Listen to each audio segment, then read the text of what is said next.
9,7 juta pound sterling di tahun 2002. Kalau ini terjadi pada Anda, kira-kira perasaan Anda gimana ya? Wis, pasti happy banget ya. Nah, saya yakin nih pasti wah kalau saya dapat 200 miliar itu setara 200 miliar teman-teman. Dan kalau dapat 200 miliar tuh wah rasanya tuh happy banget, ya kan? Wah nanti segalanya kan menjadi gampang apa segala. Ini juga perasaan yang sama ketika Anda dulu ketika pertama kali mendapatkan kartu kredit atau sebelum mendapatkan kartu kredit. Wah, nanti kalau saya punya kartu kredit segalanya akan menjadi begitu indah. Kalau saya punya kartu kredit, bisnis saya akan berkembang lancar ya. Pertanyaan saya, apakah begitu? Ini 8 tahun kemudian, Michael Carroll bangkrut dan dia kembali menjadi tukang sampah. Pertanyaannya adalah apa? Kenapa kok bisa seperti ini? Nah, ini yang penting harus dibaca ya. Kenapa bisa seperti ini? Nah, ini adalah membedakan antara logika dan emosi, teman-teman. Inilah bayangan kita itu tidak akan sesuai dengan kenyataan. Nah, sama seperti ini. Kredit sebelum cair, saya yakin rencananya begitu indah. Wah, kalau nanti saya dapat kredit 500 juta, yang 200 juta saya buat bisnis. Nanti yang 100 juta dibuat jalan-jalan, yang 100 juta lagi disimpan, yang 100 juta lagi buat investasi. Wah, segalanya begitu. Tapi begitu cair, apa yang terjadi? Duar itu ya kan? Nah, kenapa bisa begitu? Karena apa? Sebelum cair, Anda berpikir dengan logika Anda. Sedang ketika sudah cair, Anda menjalankan dengan emosi Anda. Nah, inilah problem masalah dari Anda. Kenapa banyak orang bermasalah di kartu kredit? Karena apa? Kita tidak tahu membedakan mana itu logika dan mana itu emosi. Nah, oke, kita next. Nah, ini ya, kita lihat mana pakai logika, pakai emosi seperti apa. Nah, logika itu kata kuncinya adalah butuh, ya. Kemudian berikutnya adalah emosi, adalah kata kuncinya pengen. Nah, sekarang saya mau tanya pada Anda, ya teman-teman. Selama ini Anda menggunakan kartu kredit untuk hal yang Anda butuhkan. Anda membeli sesuatu yang Anda butuhkan atau Anda pengenkan? Ayo, jangan bohong loh ya. Kadang-kadang kalau saking pengennya itu seolah-olah butuh ya. Nah, kebanyakan dari Anda pasti membeli barang yang Anda inginkan. Setuju ya teman-teman ya? Ini yang terjadi. Padahal tapi sebelum dapat kartu kredit, sebelum Anda cair, pasti kan kita berpikir, oh ini kita butuh ini, kita butuh. Tapi begitu kita udah punya duit, bingung ya kan? Nah, berikutnya adalah apa? Logika, dia selalu memakai fakta, data, dan kemudian emosi itu memakai asumsi. Nah, ini perbedaan di sini, teman-teman. Nah, kadang-kadang kebanyakan dari Anda ini adalah apa? Ketika menggunakan kartu kredit untuk bisnis, ya kan? Anda hitung-hitungannya bukan berdasarkan data, tapi berdasarkan asumsi. Kelihatannya bisnisku itu rame, Bahti, untung kok. Tapi kok tambah tipis?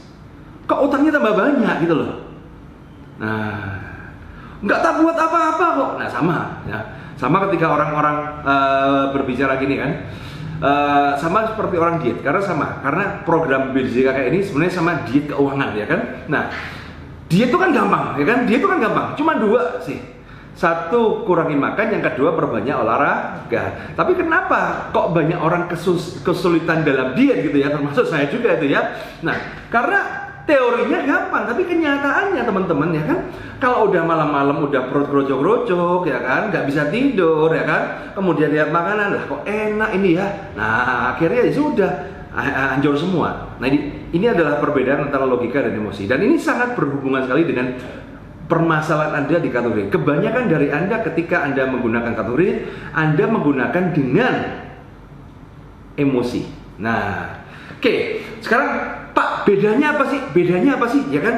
Apa perbedaan cara berpikir logika dan emosi dalam mengambil keputusan? Ya, ini agak sedikit rumit, tapi fundamental banget. Karena kalau Anda tidak paham ini, teman-teman, Anda nggak bakal bisa keluar dari masalah Anda. Karena ujung permasalahan Anda. Jadi semua permasalahan Anda itu di sini. Ya, jadi gini. Apa yang kita lakukan itu cuma dua hal. Satu, mencari nikmat. Yang kedua itu menghindari sengsara. Dah itu aja. Ya, proporsinya secara global itu banyak 80% yang kita lakukan adalah menghindari sengsara dengan 20% mencari nikmat. Ya, nah bedanya antara logika dan emosi adalah semua itu sama. Kalau nikmat kita lakukan, kalau sengsara kita nggak mau lakukan, titik. Cuman bedanya kalau di emosi teman-teman ya, kalau Anda memakai emosi Anda ya, Anda ketika bertindak langsung Anda lihat tindakan ini menimbulkan nikmat atau sengsara. Kalau sengsara saya tidak melakukan, kalau nikmat saya lakukan. Nah, emosi itu tidak berpikir jangka panjang.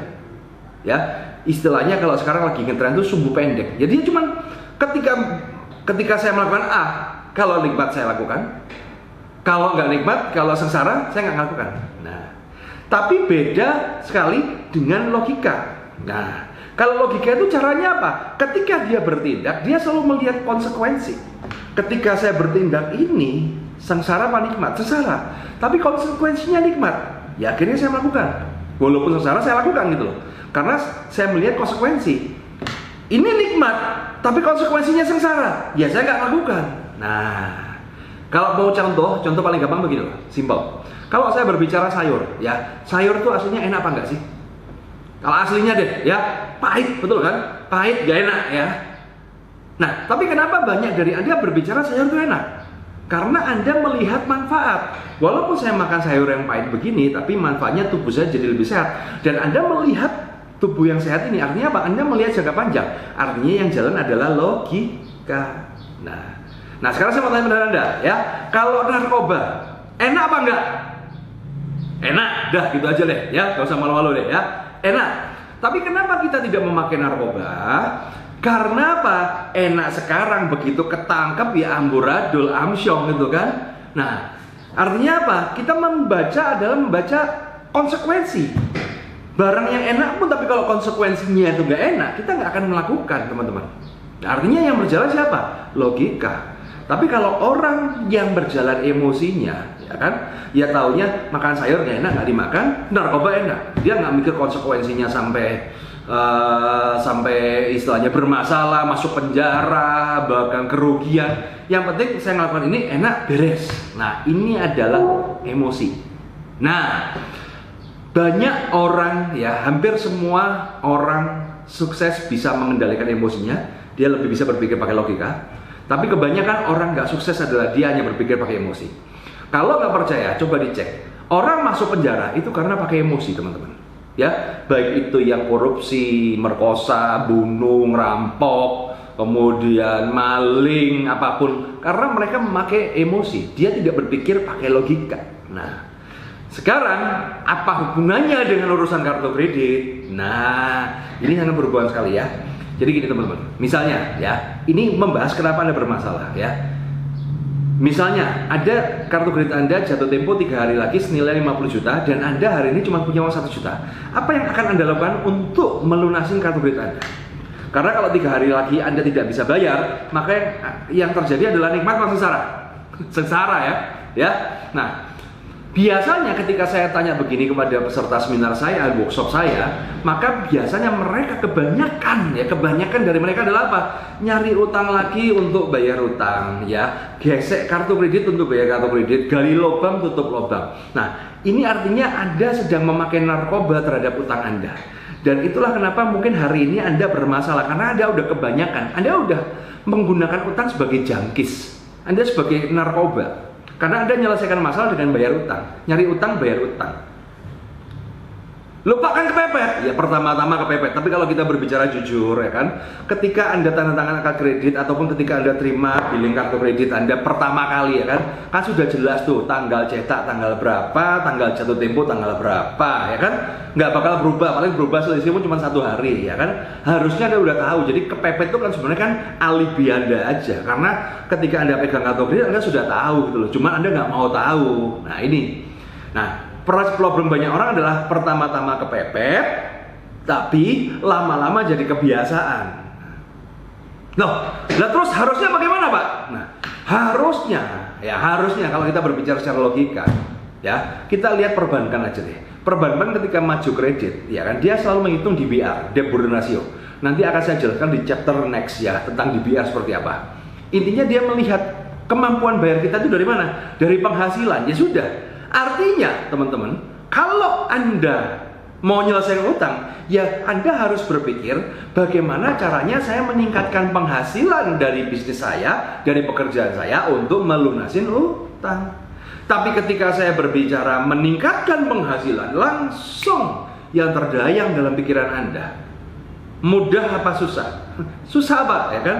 Pasti akan apa nggak pasti? Nggak pasti Pak. Kerja keras apa santai? Kerja keras Pak. Tapi kalau gesek kartu, mudah apa susah? Mudah. Pasti apa nggak pasti? Pasti. Kerja keras apa santai? Santai. Nah, inilah penyebab kenapa hari ini Anda bermasalah di kartu kredit. Jadi mulai hari ini Anda sudah bisa menentukan mana logika, mana emosi.